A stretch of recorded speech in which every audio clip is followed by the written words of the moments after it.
Hey, real quick before we get into this, I thought I said it while recording, but apparently I didn't.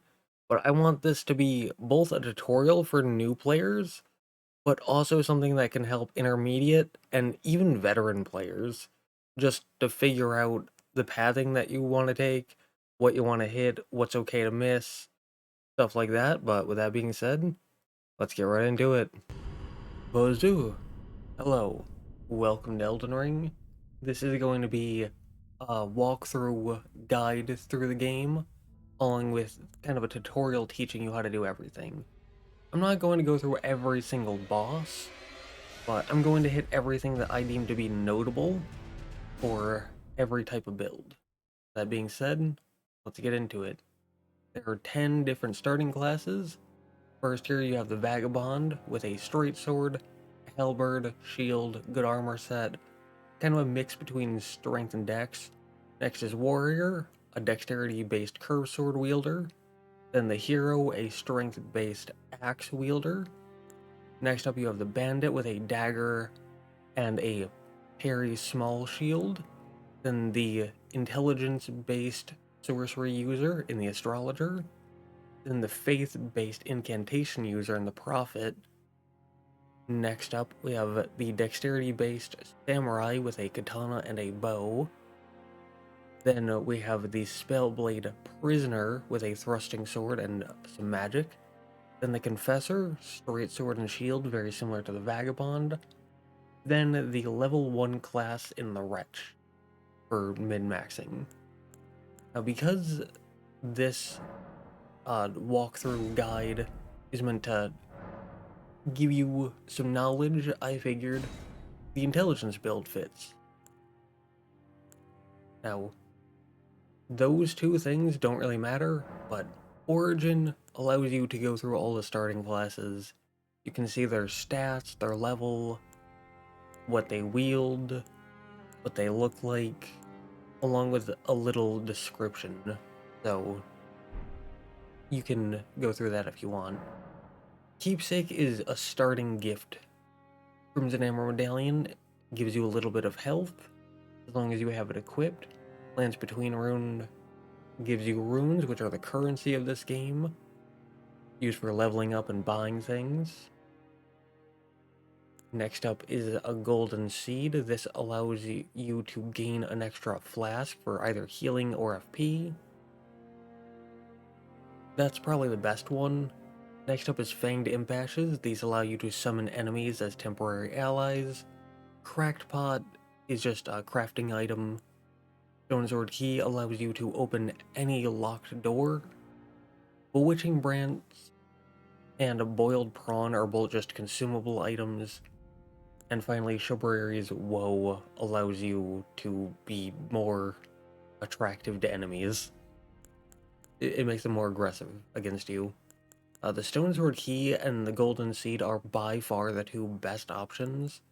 Although Crimson Amber Medallion, Lands Between Rune, and Fanged Impashes and Cracked Pot are also decent enough. Though, I'm going to choose none, simply to make this run as repeatable as possible, but there's no reason for you to not pick one of them, so pick whatever sounds most appealing to you, and from there, we can head straight into the game. Oh, there are a bunch of cutscenes and a bunch of dialogue. I'm going to be skipping every single cutscene just for the sake of time. Some of the dialogue, I'm going to be skipping all of it. And I even have voice volume set to 0 just so NPCs don't talk over me.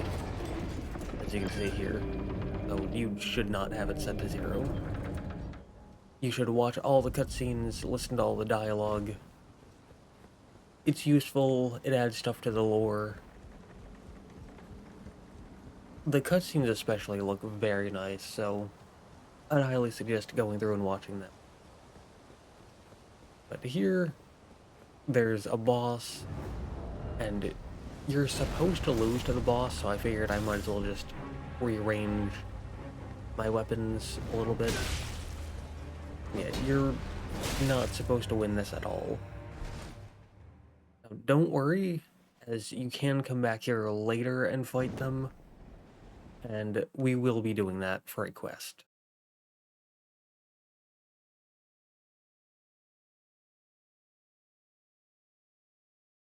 Upon dying, you will get a cutscene, and you'll be placed here, where you get 3 flasks of Crimson Tears and 1 flask of Cerulean Tears. Crimson gives you health, Cerulean gives you FP, which is for magic and special weapon attacks, called Ashes of War or skills. Now you can go straight through that door, or you can go down here, and this acts as the tutorial, giving you a bunch of pop-ups, telling you how to do certain actions, and what certain things mean. I'm going to go through here for 2 reasons. One, because you get some runes out of this, and just after the tutorial, there is a merchant, and there are 2 things I want to buy, and going through the tutorial gives you enough runes to purchase those 2 items.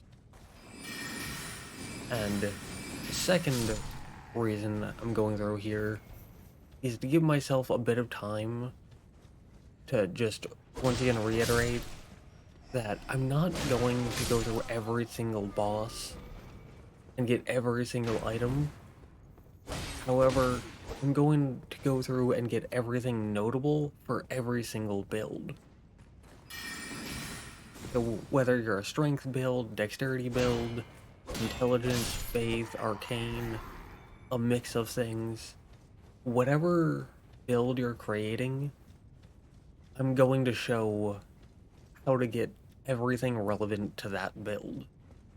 So there are going to be some things that you can skip, because if you're doing a strength build, obviously you don't need magic stuff. If you're doing a faith run, you don't need strength stuff. But this will be all-encompassing for your convenience. And that means weapons, shields, armor sets, talismans, spells, NPCs, quests, all of the major bosses. Like, I want to be thorough without really going into the bulk of the game, because the base game by itself has 165 bosses. We're not going to be doing 165 bosses. The game could be trimmed down a little bit. But here, this brings you back to where you were before. So whether you want to do the tutorial or skip it, either way, you can enter through this door right here. Moving on, here there's a hero grave, and you can open that up and gain access to it for 2 stone sword keys, which will be lost upon use. And if you chose stone sword key as a keepsake, you actually get 2, meaning you can open that. Though, if you're thinking about doing that, I would suggest doing it after you've done everything else in all of Limgrave, because it is pretty difficult. I would also suggest going in with a bow and some arrows. But with that being said, this is a site of grace. If you're familiar with Dark Souls, these are bonfires. You can rest at them, you can upgrade the quantity and quality of your flasks, you can also reallocate them, get more health or FP, you can memorize your different spells here, you get access to the storage, and later on you can level up here. Now it does respawn, like it gives you all of your health, FP, and flask back, but it respawns all the enemies. It does not respawn bosses, however. But here is our first NPC. he has his own side quest. So the first step of doing that is to talk to him until his dialogue repeats. So our first goal is that church over there. There is a giant knight on a horse, though they're very tough this early on, and the reward they give isn't worth it. It's just a halberd. So we're going to go slightly to the side in order to avoid them while still making it to the church. And here, at the Church of Ella, there's a set of grace, a smithing table, and the merchant that I mentioned before. Here you get a smithing stone 1. These are upgrade materials for your weapons. If you're familiar with Dark Souls, these are Titanite shards. And here you can upgrade a weapon up to +3 using those Titanite shards, smithing stones. Then here, there's the merchant. And I'm going to purchase the crafting kit for some basic crafting, along with the torch to light up dark areas. You don't need either of those two things, but they are useful. Now, this game has a map, so in order to see the details, you need to go towards that obelisk-looking thing on the map. Now you can place pins on the map, and those pins will show up on your compass. So we're going to do that. And this game has a lot of crafting items. Erdly flowers are one of them. So if you're playing online, then you can use those two in order to craft a Furl Calling Finger Remedy, which will allow you to see summon signs and summon other players. So if you play online and you're looking for help, that's an easy way to do that. For now, we are going to continue forward and just make our way along this dirt path.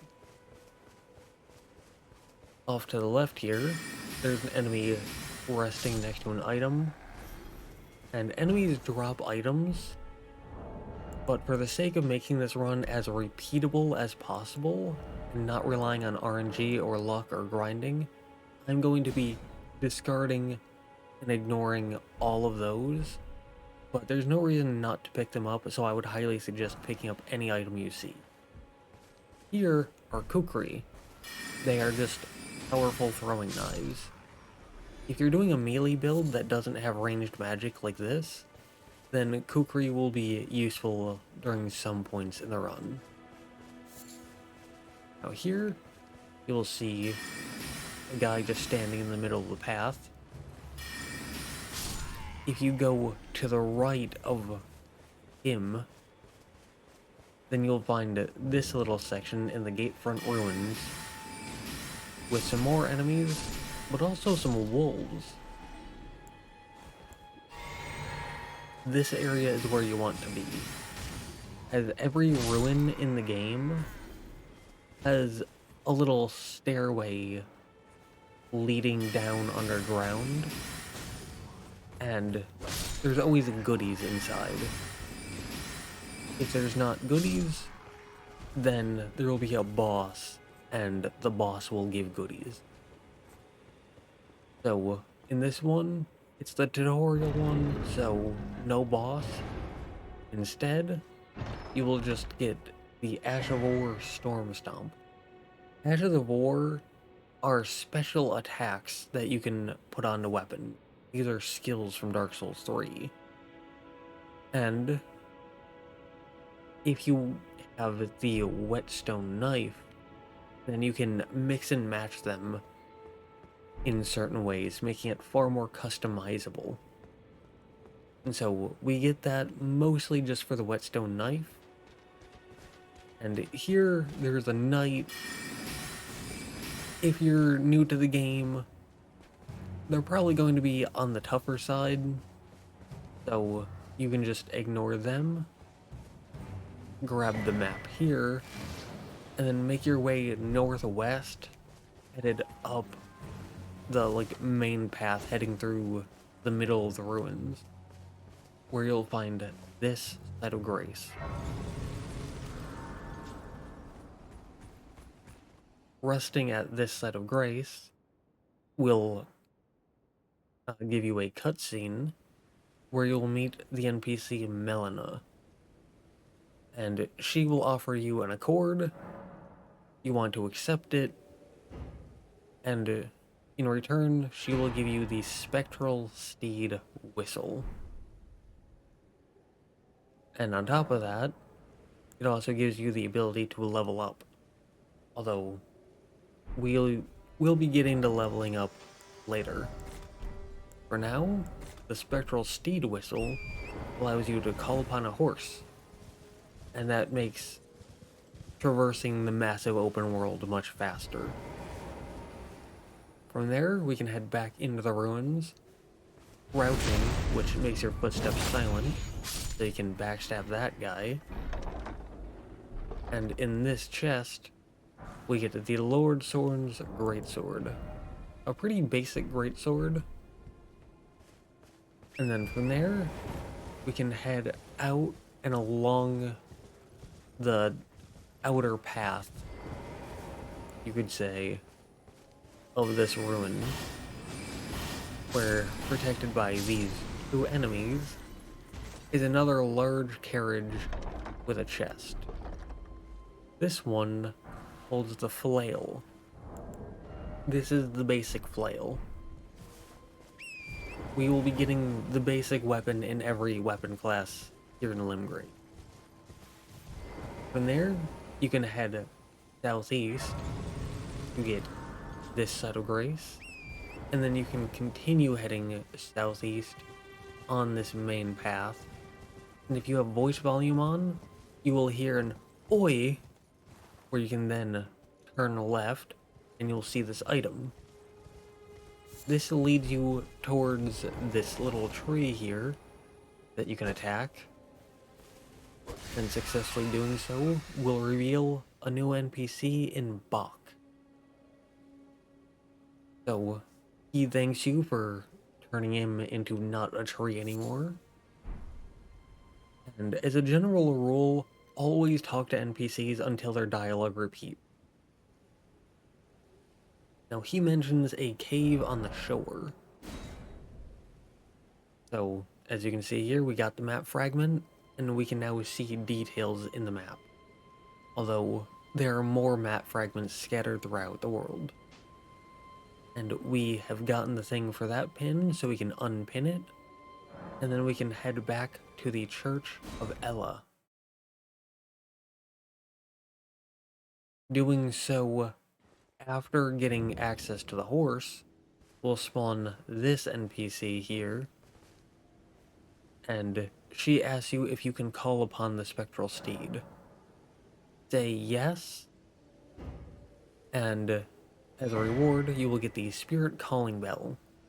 This allows you to call upon enemies as allies for a certain time.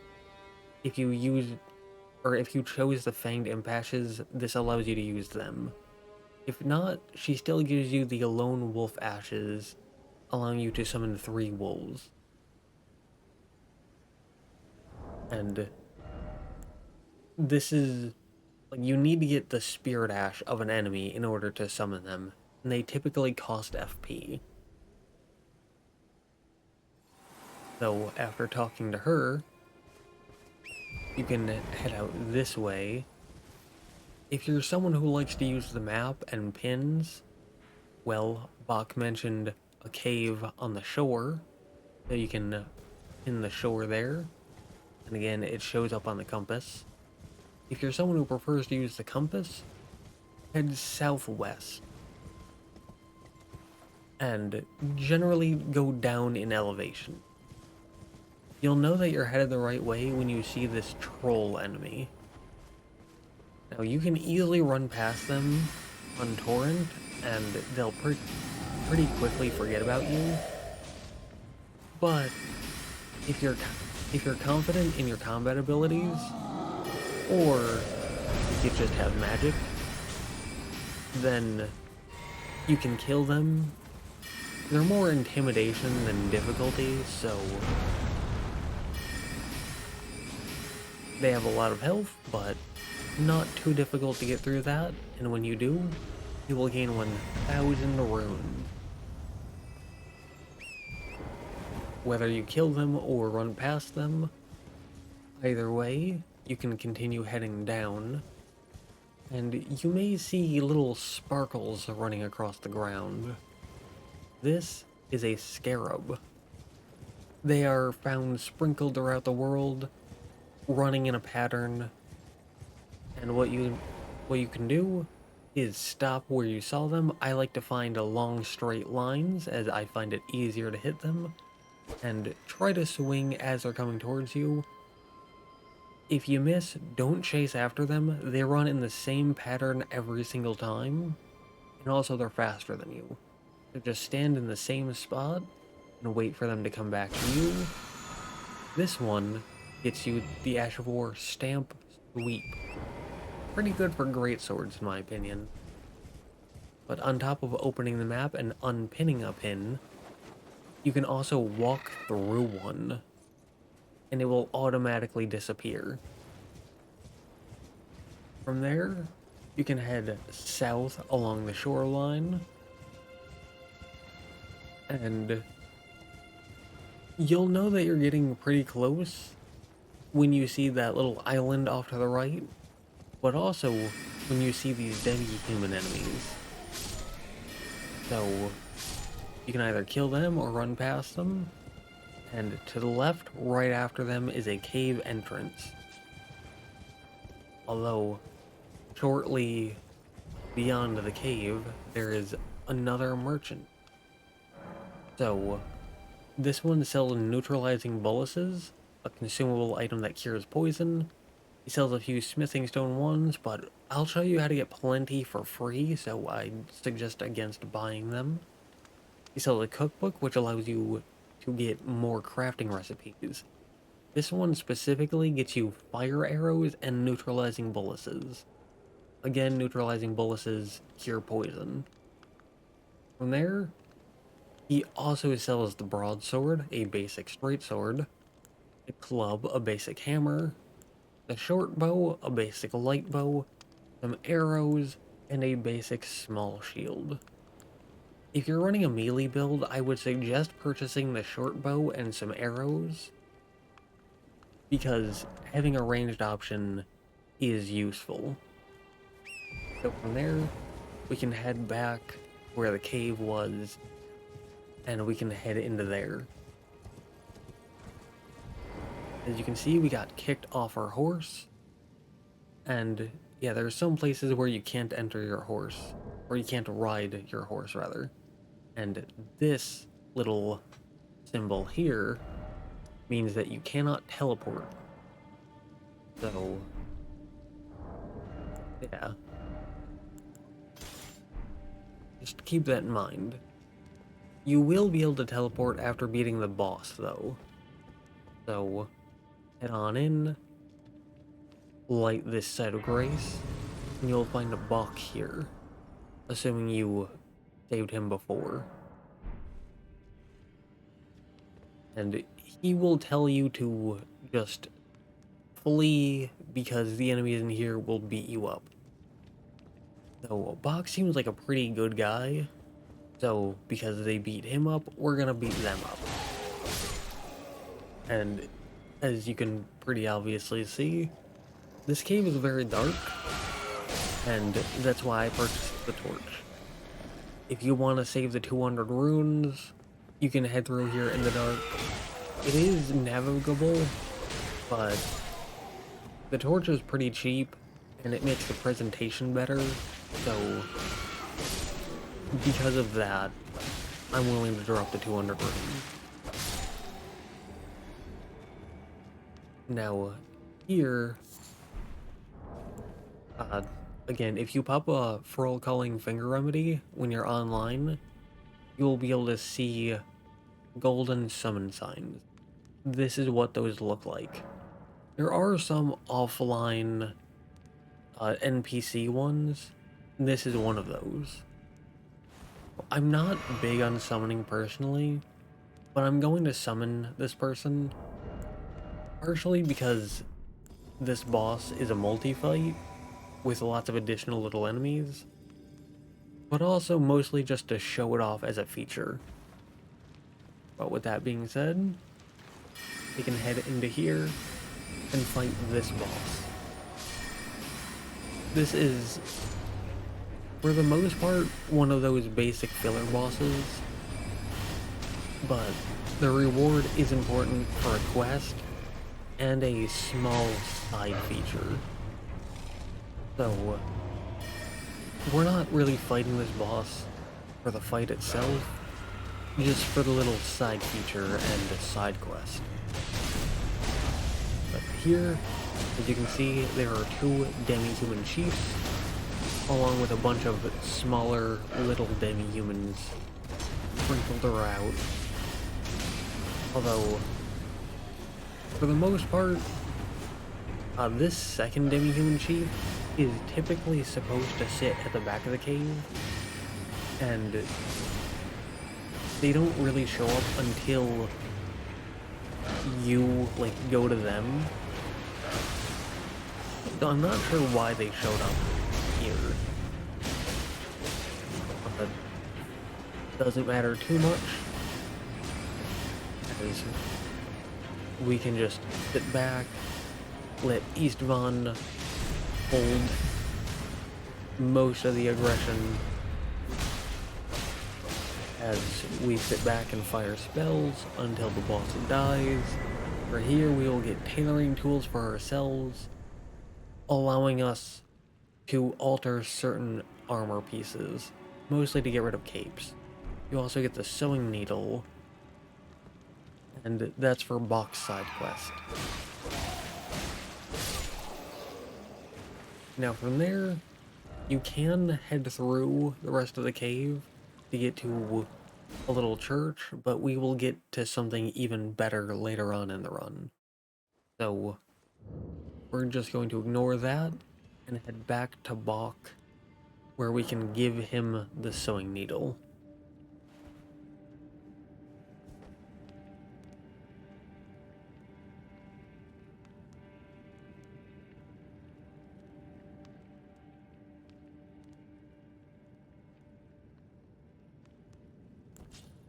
Having done that for his quest, we can head to the first step set of grace. Now, our goal is to head into some ruins in the lake,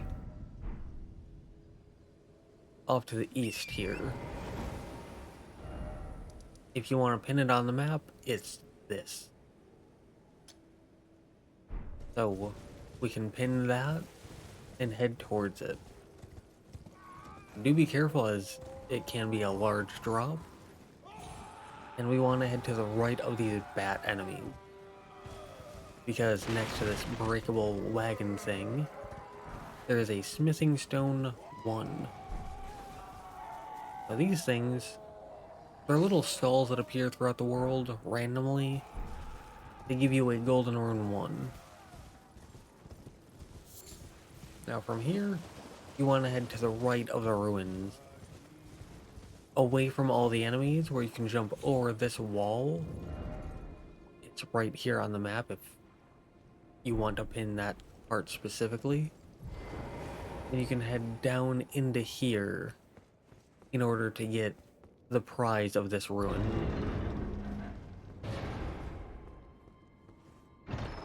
This one specifically being the Twin Blade, the basic Twin Blade. From there, we can head back to where the enemies were in the ruins. So we can hop over the wall, head north, and just start taking out these enemies.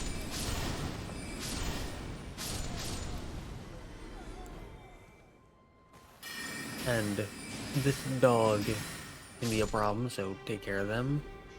Oh, that hole Don't go down there, it is a trap. But we want to head to the side of that, and protected by this rat is a stone sword key. So we're going to pick that up, and those were the two things we came here for. So now we are going to head to Agil Lake North.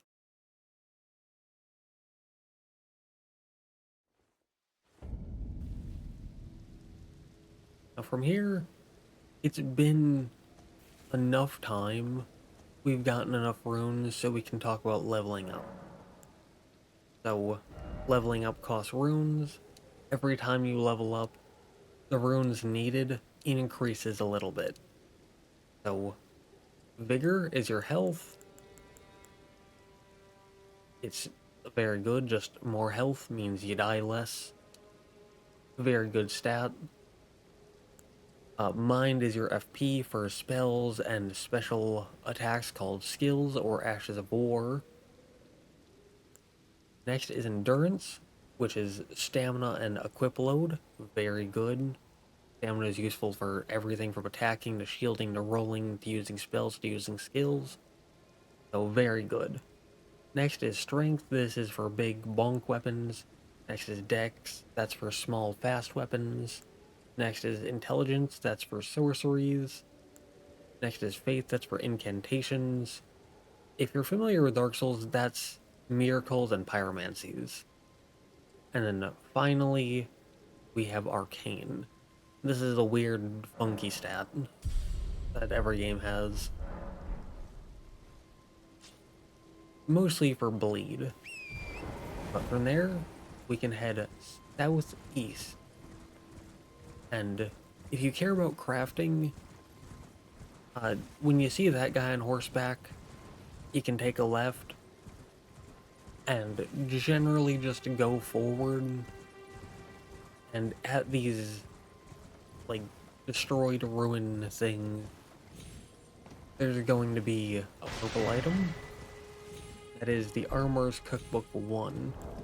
That allows you to craft fire grease, a consumable item that applies fire damage to your weapon. From there, you can head back to the main path. If you don't care about that, you can just stick to the main path. And it won't change a whole lot. But we want to look for this glowing scarab thing. Destroy that to get the Ash of War Determination. This is a skill that increases your damage for one single attack. It's pretty decent as an early game thing. From there we can pick up a Smithing Stone 1, and then turn around. And you're going to want to take a U-turn to the left down here into the lake. From there, you want to take a right, doing another U-turn, heading northwest in the lake. Specifically, you want to go for this orange-black circle. That is a tunnel, and they are packed full of upgrade materials. So if you ever want to upgrade a weapon, look for those. And just like the coastal cave, you're not allowed to ride torrent while in here. And you're also not allowed to teleport. That's how it is for every cave. Now, if a tunnel has an elevator going down, you can take that down, or you can take a side path. The side paths sometimes have items, and so it can be worth checking those out just in case there's something good. But from there, at the beginning of every cave is a Site of Grace. So you can hit those and rest if you want to get all of your health and FP and flasks back. Now these things are called summoning pools. If you interact with them, then the golden summon sign can appear there. So if you're someone who wants to summon others to help you, interact with all of those that you see. And if you're someone who likes to send summon signs out to help others, you can do that as well. Now these stone men are very resistant to slash, but weak to strike, and the torch does strike. So if you have nothing else, the torch can work fine enough. Though they're also weak to magic. Now here, these stone enemies have a chance to drop smithing stone 1s, and if you get that, hey, that's great. Pick it up, use it, but again, I want this run to be as repeatable as possible with as little RNG, luck, or farming as it humanly possible, so I'm going to be ignoring all of those. I'm not going to point out every single smithing stone 1 that shows up here. What I will say is that we've picked up 3 smithing stone 1s so far. You need a total of 12 to upgrade a weapon, going 2, then 4, then 6. We picked up 3, and this tunnel has 9. So the 3 that we picked up outside of the tunnel, plus the 9 in this tunnel, will get us to 12 total, allowing us to upgrade a single weapon to +3. So I will be showing you how to get even more, in case you want to upgrade a second weapon. So that's for later on. For now, we're going to head into here. And there's a dog here. And to the side of the shack, there's a second dog and a stone enemy. So that acts as a trap for mostly melee players, and it can be dangerous this early on, so be aware of that. But after getting the smithing stone 1s in here, we can head back to this elevator, because when you're heading up and looking to the southeast, you will notice a little drop there. You can take that, as that is the way of progress, but magic does have a weakness. You may have noticed that I've been destroying pretty much everything up to this point.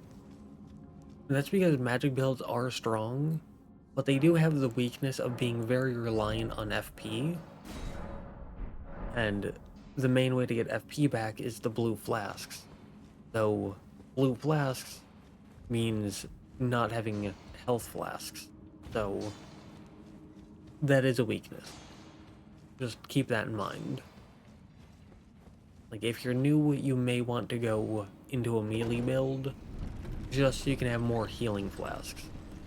With that being said, all the enemies we killed before, I ran past because I don't want to do any grinding. But these enemies are new, so we can kill them. And we can continue making our way down.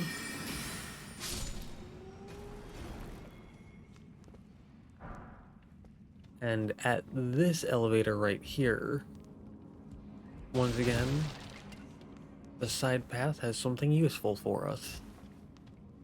Not only does it have this item in a golden rune, but it also has a somber smithing stone.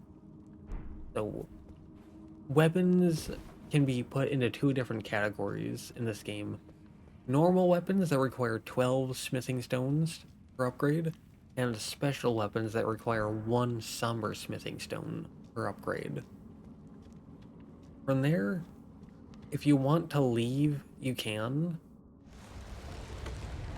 But if you're confident in your combat abilities, as you can see here, we have 12 smithing stone 1s and a somber one. But anyways, if you're confident in your combat abilities, you can fight the boss. Now, this is just a filler boss. They don't give you anything good.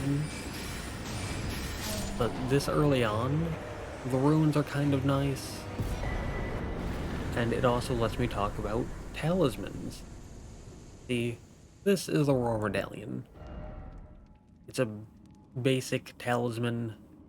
If you're familiar with Dark Souls, these are rings.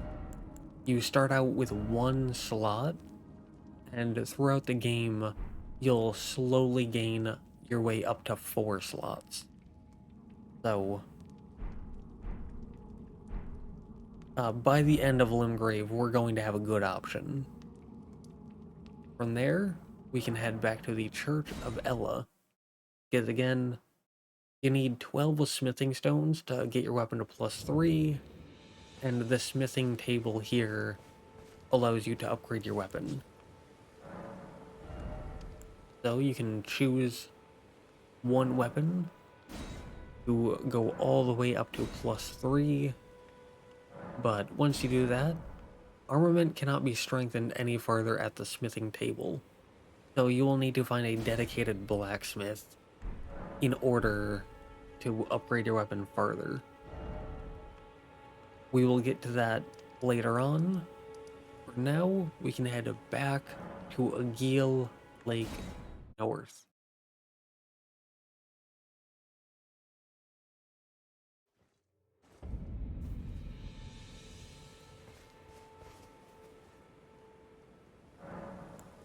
Don't forget to level up when you have a chance, as when you die, you drop all of your runes. If you get back to where you died, you can pick your runes back up. However,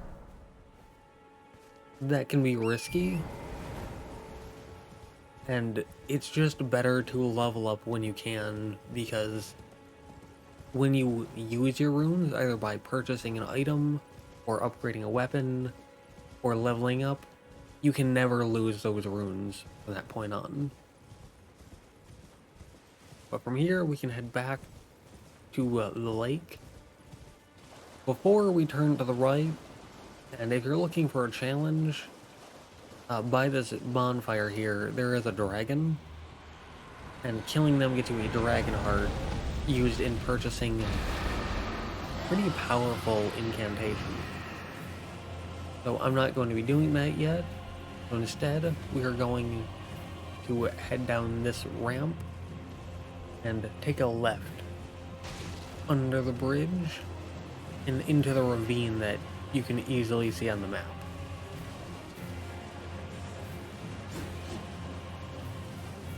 And as we're heading down here, just continue heading north through the ravine, where you will eventually be kicked off your horse. This is the second reason to be kicked off your horse. Not only is it in certain dungeons, but also in the case of invasions. Now you can be invaded by players online. There's also some offline NPC invaders. And as you can see, they animation read magic and dodge. Not a big problem when they're at range, but once they get close, they're going to be able to dodge through all of your spells. We will get spells that they don't dodge, or are incapable of dodging, but until then, you're going to want a melee weapon, even if you're using a magic character, just for these circumstances. But with them dead, you will get the Reduvia, a once popular weapon, and from there, you can continue heading north.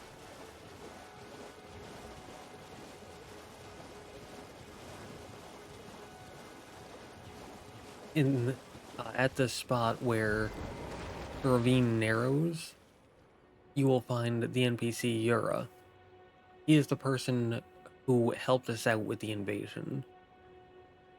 He mentions the invader and the dragon in the lake, and once his dialogue starts to repeat, that is the first step of his quest complete. So now you can head back south down the ravine, and keep an eye to the right, because on the west side, there's another cave. And again, it's dark, So, the torch is useful, and this is Murkwater Cave.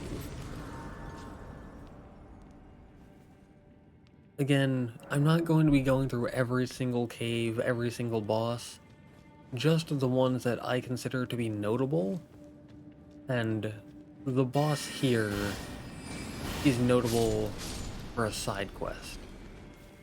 There are some little bell traps that if you touch will attract all the enemies, so be mindful of those and head through this right pathway. Through the fog wall there, you can see a chest. This gets you a very, very basic armor set, but far more notably, the series staple patches.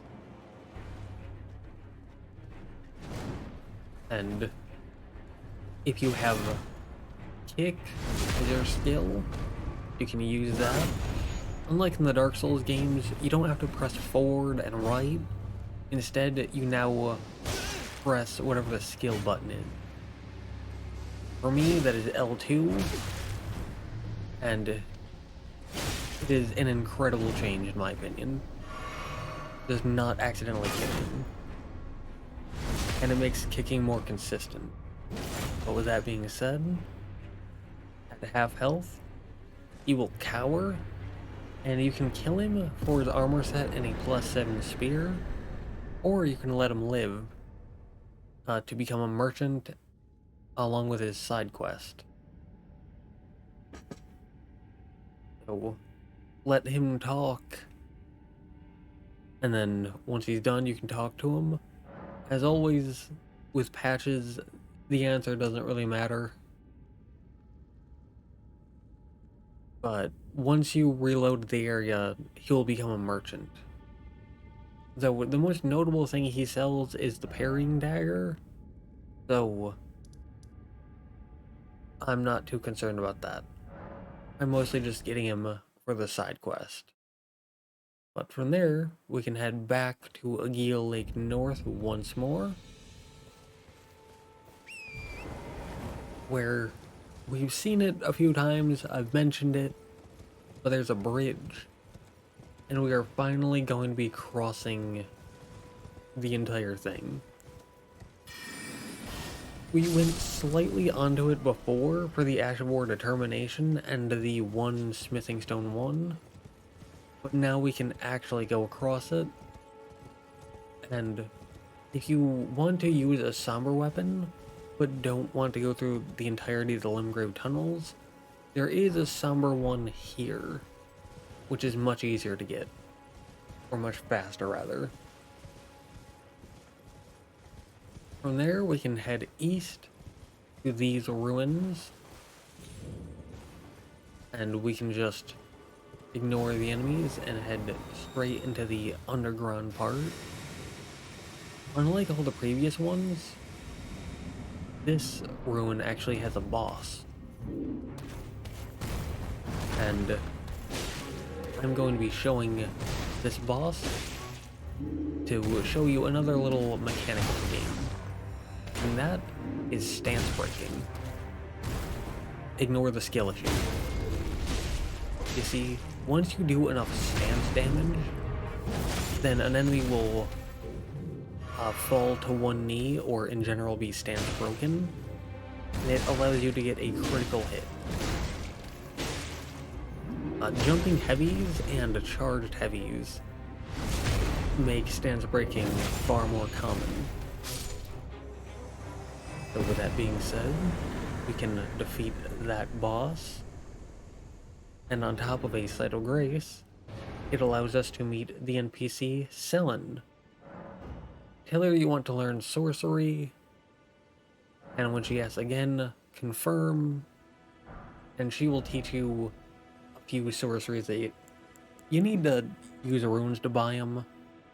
If you started as an astrologer, you will automatically have Glintstone Pebble and Glintstone Arc, although Glintstone Stars has a bit better tracking than Pebble, at the cost of slightly higher FP.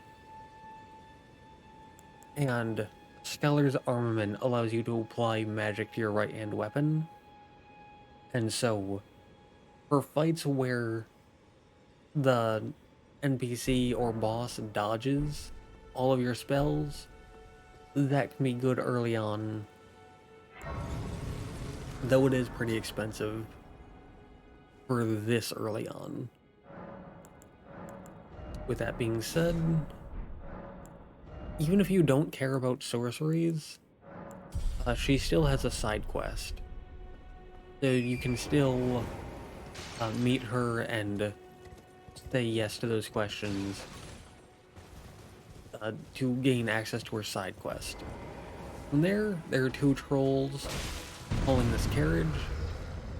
Hitting them makes them stop, and you need the trolls to stop in order to open the chest that is on the carriage.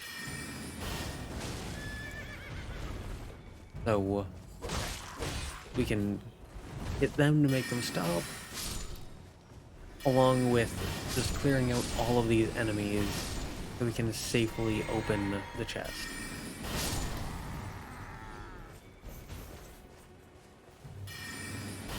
And some of these enemies, not all, but some, have a small chance to drop a rare weapon. So if you get the Noble Slender Sword, it's very good. But this chest holds the Great Axe, a basic Great Axe. And here, you can either leave the trolls, or you can kill them. If you have a magic build, specifically the Astrologer, then hitting them once makes them stop, and then using magic, they just won't attack you, and they'll just stand there. And Glintstone Arc goes through the trolls, so you can hit both, making it very FP efficient. And again, it just trivializes these enemies. And they give 1,000 runes each. So that's very good. From there, we can head northwest, back up this main trail. But before crossing the bridge, you want to head to the right, following this dirt path. Now, there are some enemies on the path here, and mostly a Caden sellsword on horseback. So we're going to stick to the side of the path, just to avoid them. That's something you'll see me do from time to time, is run along the side of a path instead of directly on it. And the reason I do that is to avoid enemies. But with that being said, at this little break in the fence, you will find a Site of Grace. I'm not going to be picking up every Site of Grace, but any that will be useful, I'll grab. From there, you can head up onto this giant archway, where a new NPC, Kenneth Haight, will be calling for help. Talk to him, and he will ask for you to kill a knight in a fort. Insert joke here. From there, you can continue heading up here, where you'll find a series of gravestones. These gravestones always spawn, or always come with golden runes. The golden runes don't respawn, but the first time you run into one, you can just run around picking up the golden runes.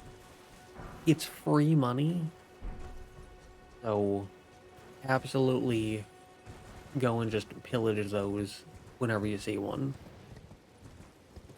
That being said, we can head back onto the arch, and we can do a little loop-de-loop headed down and to the right.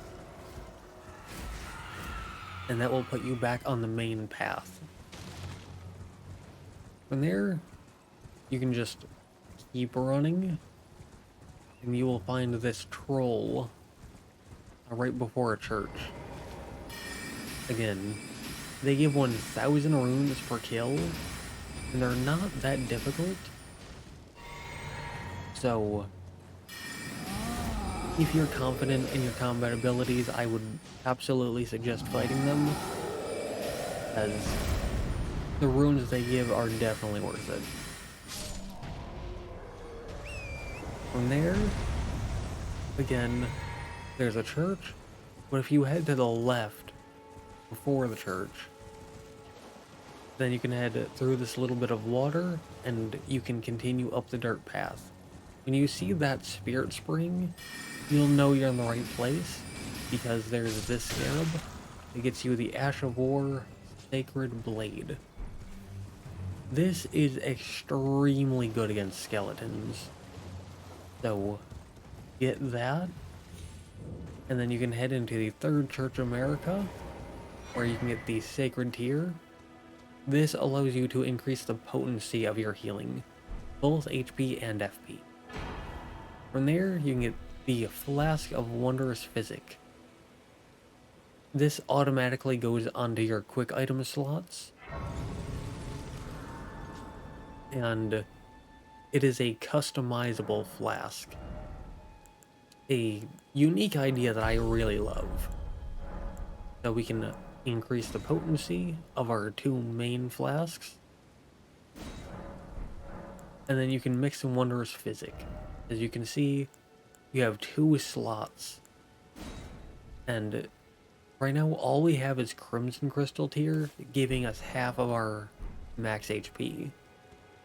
So we can toss that on, and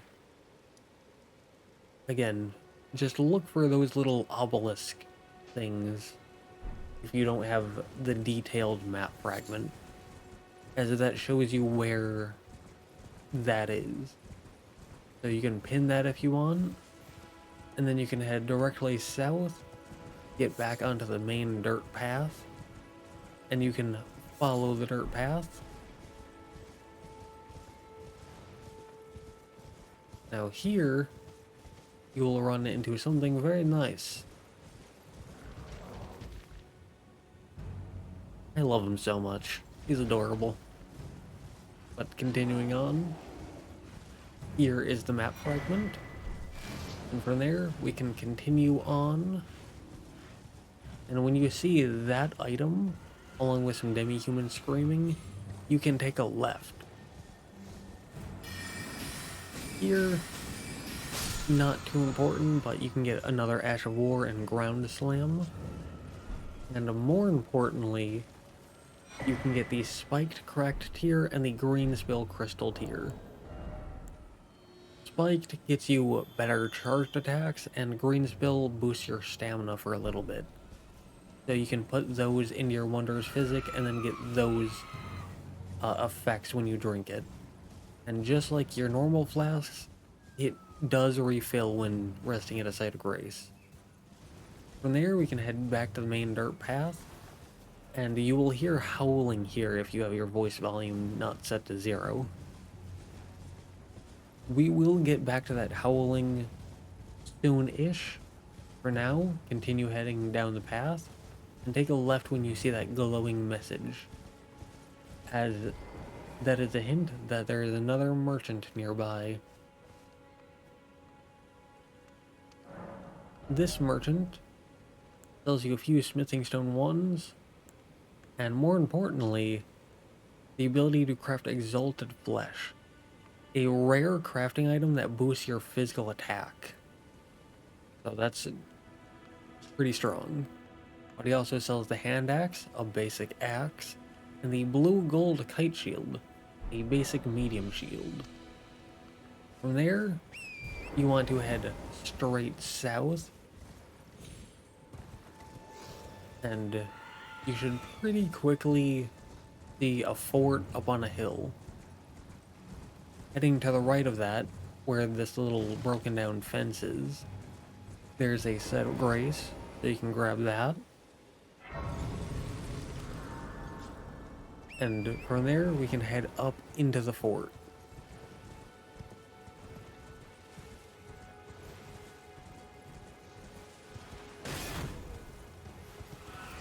make sure to take a right in order to avoid the enemies, as one of them is a mad pumpkin head, and they can be pretty dangerous this early on. Though you'll also notice this little golden sapling here. These golden saplings you will come to love, as they always have an item by them, a certain specific item, with that being the golden seed. These are used to increase the quantity of your flasks. You need one, then two, then two, then three, then three, then four, then four, then five, then five. But from there, we can sneak our way into the fort. And I tend to just run past everything in here until getting to here, where we can kill these two guys and kill anything that follows you up. As at the top of this fort, there is a knight. Again, insert joke here. And you don't want any enemies following you up and ruining the 1v1. You can go for backstabs if you roll into the knight's attacks. So, you can also just sit back and kill him with magic. That guarantees you get Bloody Slash. And from there, if you head up this ladder, you can get one half of the Deathtouched medallion, used for a grand lift later on in the game. Though that's one of, like, I believe 4 ways to make it to Altus Plateau, and I will be using a different way to get in. From there, we can head back to the Church of Ella, and we will be asking Kale about that howling in the Mistwood.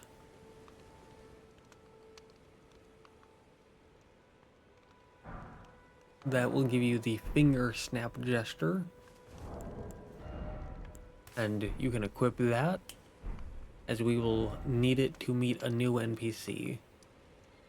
From there, you can head to the Mistwood outskirts, and you can pin the Mistwood ruins, as heading directly there instead of following the dirt path will be faster, and a pin will make it much more consistent to find.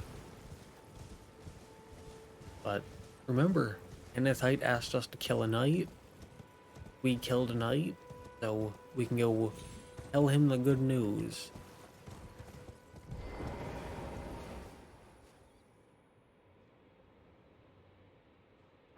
As a reward, he will give you the Urd Steel Dagger.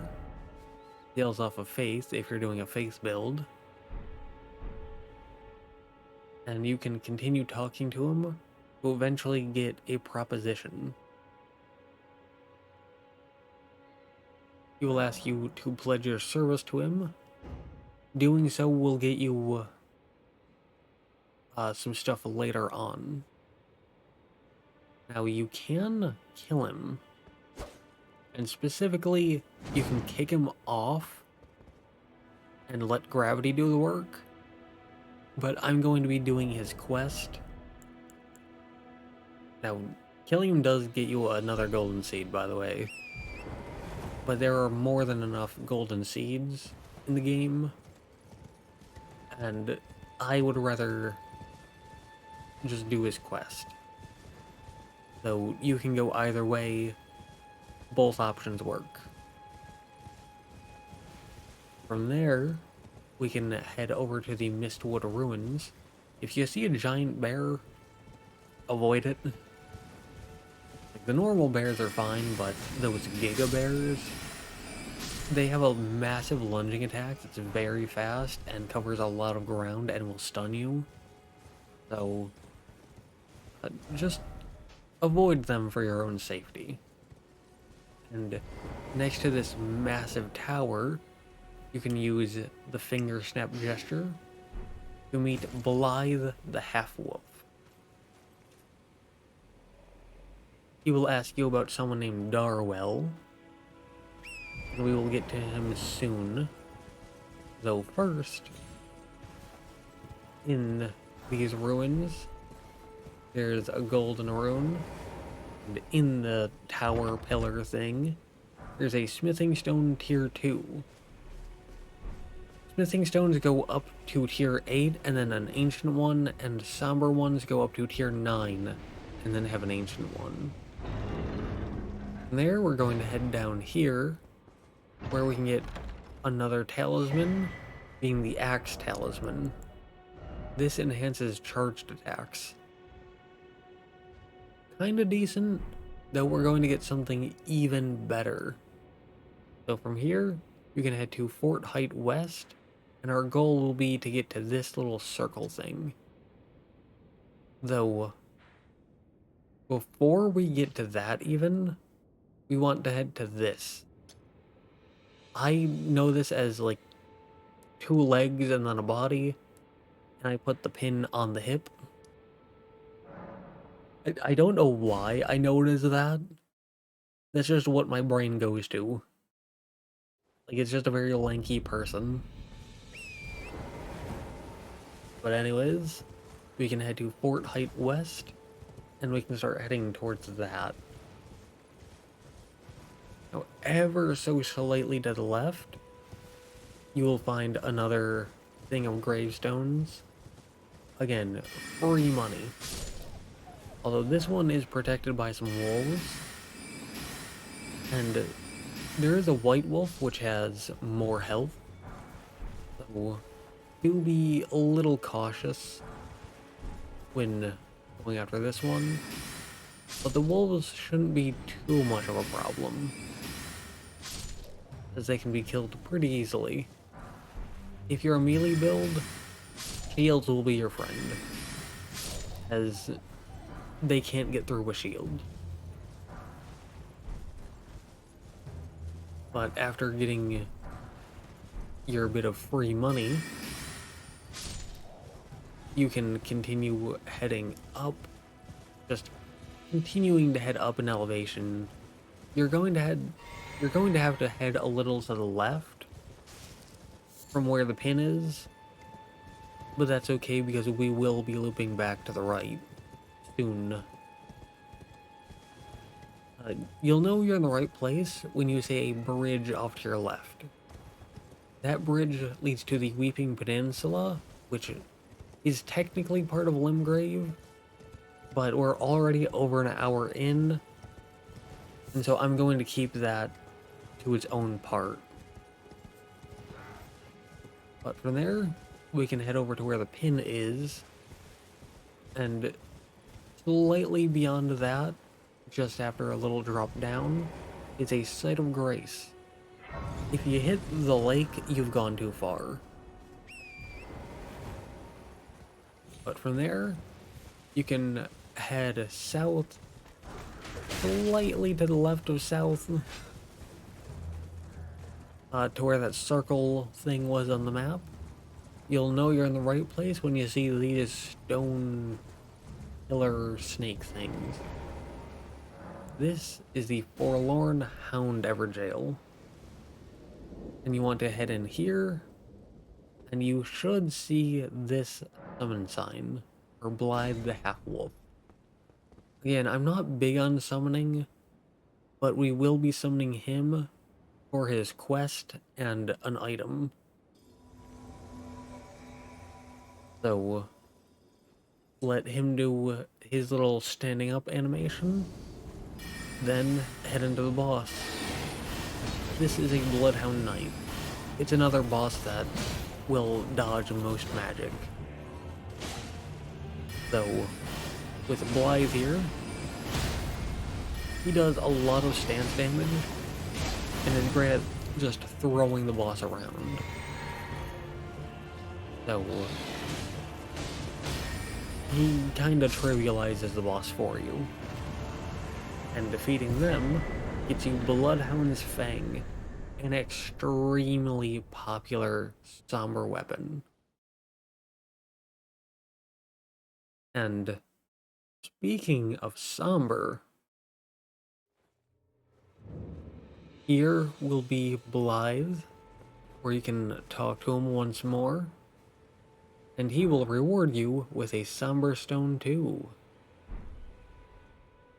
Continue talking to him until his dialogue repeats, as always, and from there, you can open the map, and if you press the jump button, then it opens up this little thing, and it automatically moves your cursor to the last set of grace that you rested at.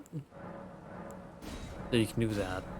Don't forget to upgrade the quantity of your flasks and upgrade, level up if you can.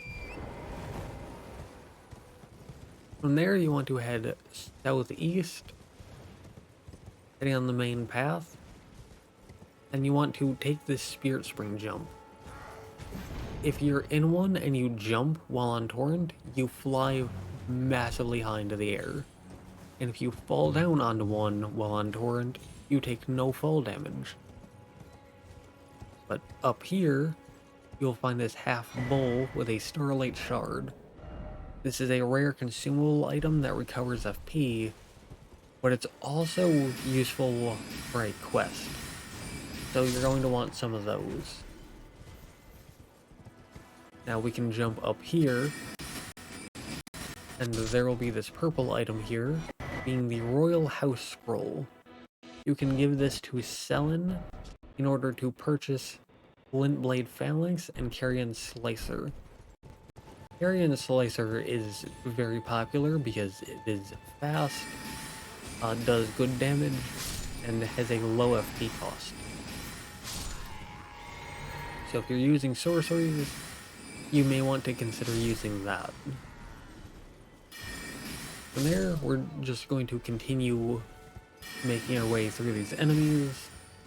Make sure to take that enemy out, as they can see you from a pretty good distance, and they'll shoot you with magic because they're an annoying magic user.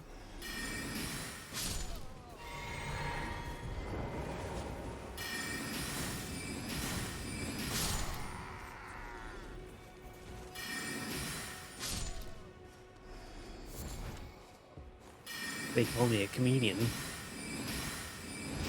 Not a good one, but they call me a comedian. But anyways, after that guy, in this chest you can get the Great Eepee. This is the basic heavy thrusting sword. And from there, we could go into Weeping Peninsula, but again, that's going to be like a 40-minute ordeal. And there's still more of like main Limgrave. So I'm going to go to Gatefront and do the rest of the open world of Limgrave. We will deal with Weeping Peninsula in the next part. From here, we can head just straight forward up through the main path, ignoring all these enemies because there's a lot of them. Although if you choose to fight them, you'll get a good chunk of runes. But at the top of here, right as you see Stormhill, you will get access to another golden seed. And just past those wolves, there's another site of grace. So you can rest to despawn the wolves and to upgrade your flask again. From this point, it will now take 2 flasks, or 2 golden seeds to get another flask. So just keep that in mind. And from there, there's this purple item up here, so you can go and grab that. It is a stone sword key. And here is another new NPC in Roderica. If the Spirit Ashes seem appealing to you and you're thinking about using them, Roderica will be extremely important. Now, she gives you the Spirit Jellyfish Ash, which will be useful for magic builds later down the line to get a certain talisman. For now, if you head left there, you'll find a troll and the strength tier. Strength tier can be put into the Wondrous Physic, and when you drink that, it gives you plus 10 strength for a limited duration. Or, you can head directly east. You might have to go slightly to the right, but you will once again find some more of these coffins that just give you free money. So we can loot that. There are a few things that just explode around this one, but just keep moving and you will be fine. And from there, if you have trouble navigating, you can just ignore this and head straight here, or you can pin that crossroad on the map. As right next to that crossroad is a shack with a site of grace, and importantly, a new NPC in Bernal. He'll ask you a question. The answer doesn't matter. Either way, you will be able to purchase skills from him. The ones that I would personally suggest are Stamp Upward Cut for strength builds, like for big heavy weapons, a Spinning Slash for more slashy weapons, Impaling Thrust, especially Impaling Thrust.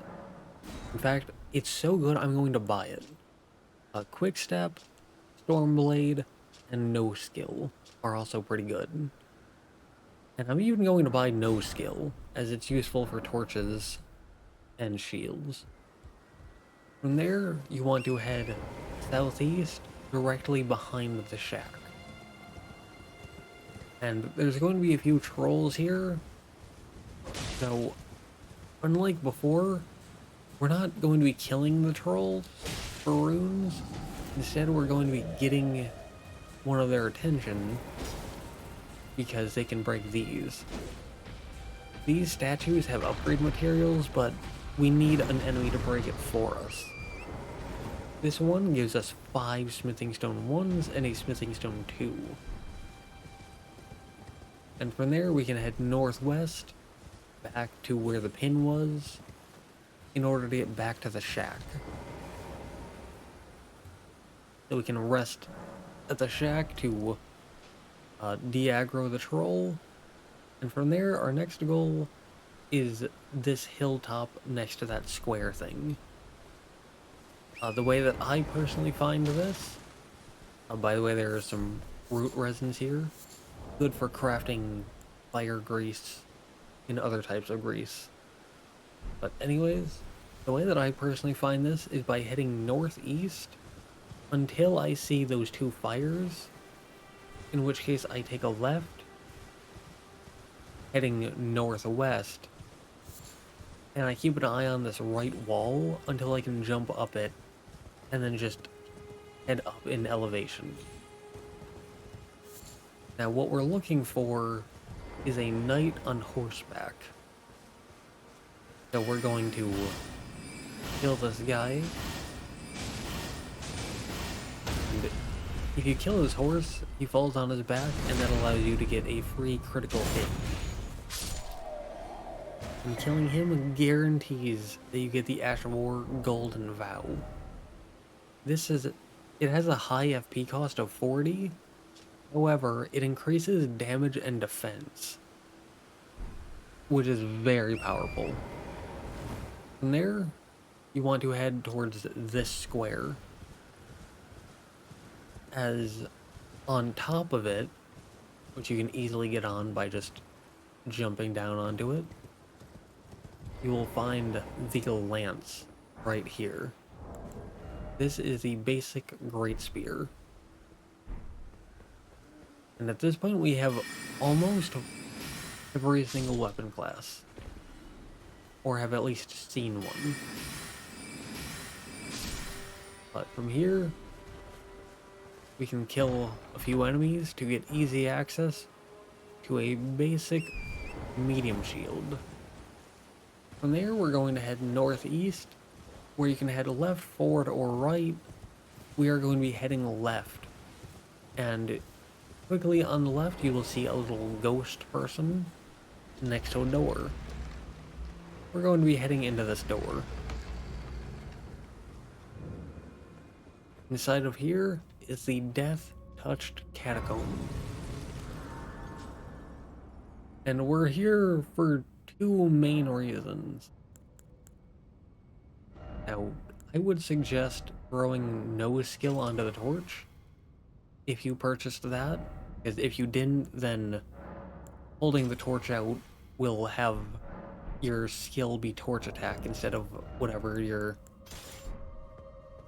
normal skill is.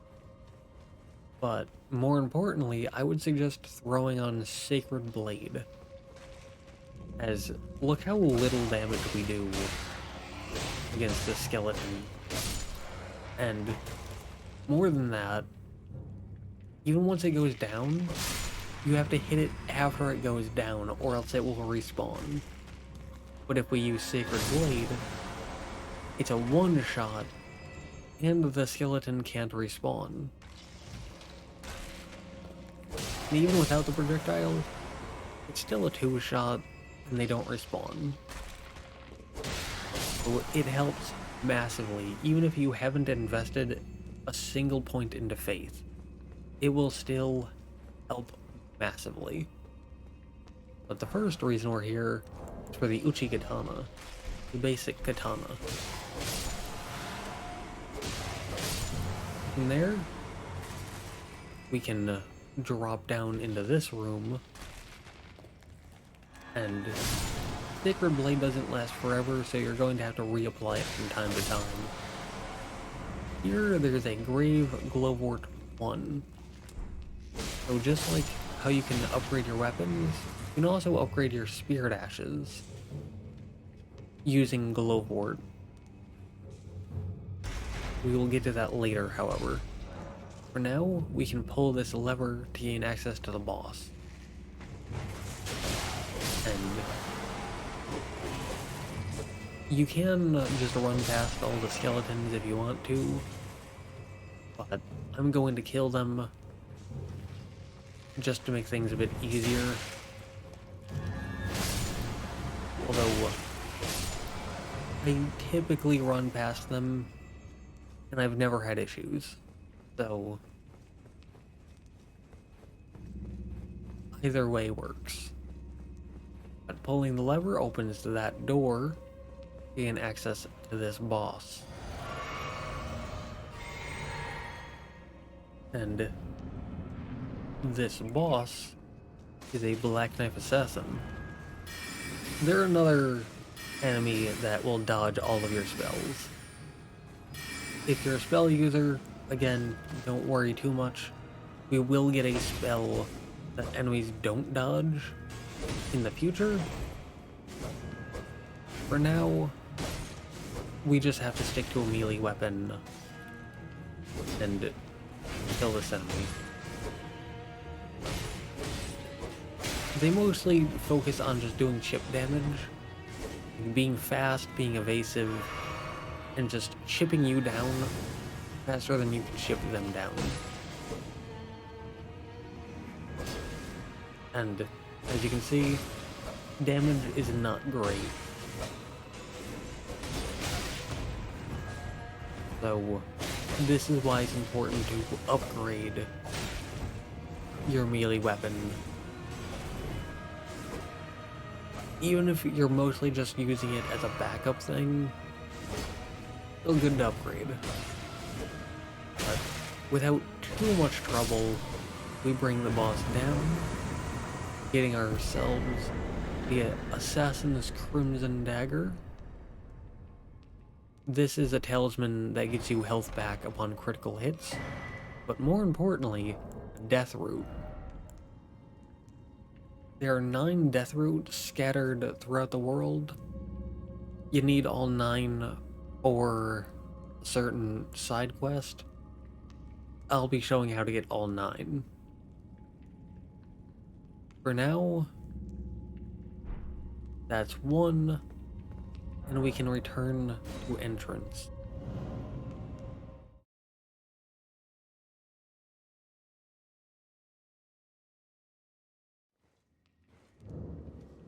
Now we can head out, we can take a right, and then we can take a left, and here we can go forward or right. I'm going to be heading off to the right, and there will immediately be the NPC Iron Fist Alexander here. He'll ask you for help him out. He wants you to do some charged attacks on his back to pop him out of this hole he's landed himself in. And this is the first step of his quest.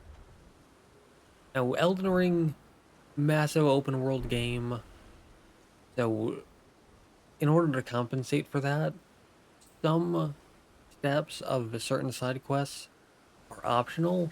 That one is optional, but I like doing it anyways. Also, you can kill him to get a talisman that boosts your skills by 10%, but we're going to be doing his quest. Just know that you can kill him. You're kind of evil if you do it, but you can do it. Now, for the sake of just having a bit more brightness, a bit more visual clarity, I'm going to wait until morning. Now, the time of day doesn't really affect anything, outside of some bosses being nighttime specific. If we fight any nighttime only bosses, I'll let you know beforehand. But for now, we can grab 2 smithing stone ones. And on the other side of the bridge, it's an NPC merchant. He sells pickled turtlenecks that boost stamina recovery speed. Some smithing stone ones. A cracked pot. Again, a reusable crafting item. I would suggest getting 1 for something later down the line, but don't worry about it too much. He also sells a cookbook that lets you craft pickled turtlenecks and poison arrows, along with a short sword, a basic straight sword, the halberd, a basic halberd. And so if anything there interests you, you can pick it up. And from there, you can head past these gravestones. Hitting through them spawns skeletons, that's why I'm running on the outside.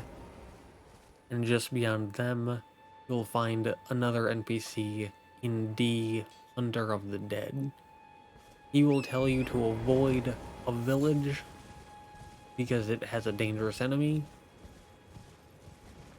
So just like how Bach warned us to stay away, we are once again going to head straight into the fray.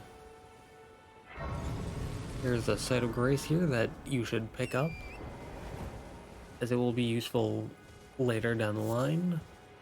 And that purple enemy is a Tibia Mariner. They can teleport behind you to the beginning of the village. They can stay where they are, or they can head to this back left part of the village. Now they do spawn the skeletons, so again, Sacred Blade will help a lot. You don't need any faith. In fact, there are some bosses at the very end of the game, like post-final boss. And Sacred Blade will still be useful, even with just like 12 faith. So, very, very useful. I would say just having it on you. If you're not going to run into skeletons, you can take it off and put a different skill on. But Just don't sell it, don't leave it or discard it, keep it on you at all times. It is useful. Now with the Tibia Mariner dead, you'll get a second death root, along with the Skeletal Militiaman ashes.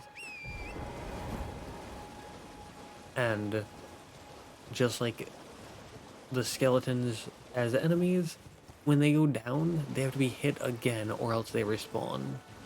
And enemies don't tend to care too much about hitting them when they're already down. Now you can teleport back to that site of grace to make it easier to find this, but here on the map, you'll find D. He asks you if you would like to take his place, accept the introduction, and he will give you some more information about the village and what he's doing here.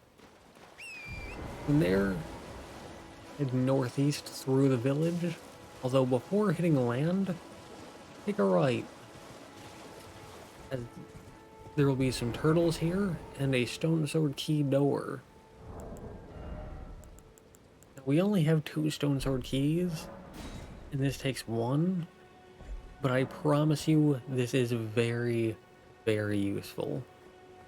If you're familiar with Dark Souls, or played Dark Souls rather, you may know how useful the Gurranq ring is. This is the green turtle talisman. It's this game's version of the Gurranq ring, boosting stamina recovery speed. Extremely useful. The price is very much worth it. Please get it. From there, those little smudges on the map are going to be our next goal, as those are actually another little smattering of the coffins. And as we know, coffins, free money. So take a drop down and just pick all of those up. You can pop them at any time. I personally like to hold on to them until I get through an entire region, and then just sell all of them at a merchant to get just a massive amount of money. But that's not the wisest way to use them. I'm just weird. But anyways, continuing to head down, this is where we got Sacred Blade. So if you didn't get it before, you can get it here. But we got it early on purpose because it was useful already. And here, kind of hidden behind some plants, is a teleporter. Now I'm going to be taking this teleporter, but you can get to where we're going to go just on foot. And as you can see on the map, we are very far away from where we were. And this is actually a very, like, late game area.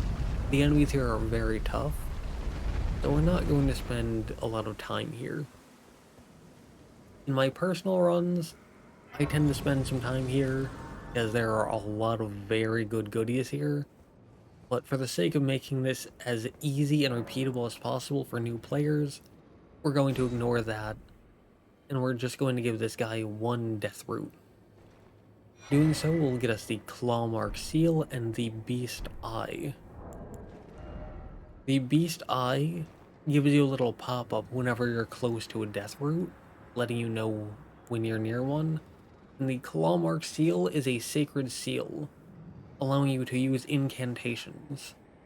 And it has a low faith requirement of only 10, and it scales up of strength, making this a pretty good option for strength builds who want to have a few basic incantations. Nothing too crazy, but just like 10, 12, 15 faith. It allows you to have that while still having some good damage. But here, we want to pin this little stone, and head to Agil Lake South.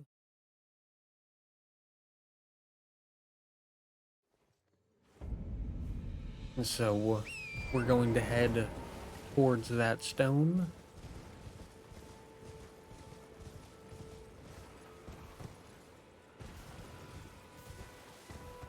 And once we get to it, we are going to head straight south. And once you get past these enemies, generally just stick to the left side. And there are going to be two things here that we care about. The first is right at this little jump here. It is the large club. This is your basic Great Hammer. And the second thing is the Spirit Spring jump that will allow us to safely make it to the Weeping Peninsula. And right up here, there's a set of grace for us to get. Now this is technically part of Limgrave, but again, we're an hour and a half into this, and Weeping Peninsula is another like 40 minutes, and we've already done all of the main Limgrave. Not Stormhill Castle, but that'll be its own part. So, I hope this was educational, I hope this was entertaining, and yeah.